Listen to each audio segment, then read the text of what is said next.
Today, we are going to boil egg for a budak that I have seasoned with soy sauce, cheese, and salt. Therefore, it is now very salty. And now we have to find the egg. And we will make sure not to burn it. Oh my gosh, where the eggs at? Wala na kaming itlog.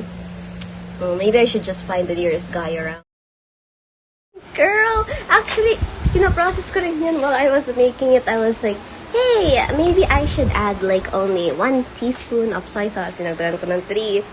Tapos sabi ko, oh look, salt! What happens if I put salt in? Nung nilagay ko siya, saka lang ako nag-isip. Saka ko lang naisip na, pala, soy sauce is salty. Ezeki went out of egg! Went out of the egg! What do we do, Ezeki? Oh my gosh! You only have this lumpia. You have the lumpia Shanghai wrap, the samgyup sauce, the Hershey's. I don't think we're gonna put that. Yogurt! We have yogurt. We also have chocolate and Yakult. What do I do now? Oh, we also have pesto pasta sauce. I present to Zida as a very salty budak.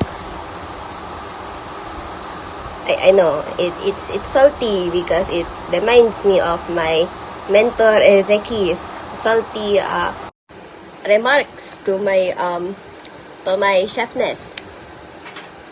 He says I will be disqualified for being a chef in MasterChef. So unfortunately, I do agree with that. Okay, so you also taste this.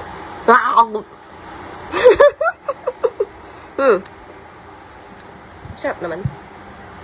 It's salty, but it's good. It's still salty though, but it's good.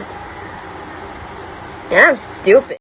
Yes, I do crave for my kidney.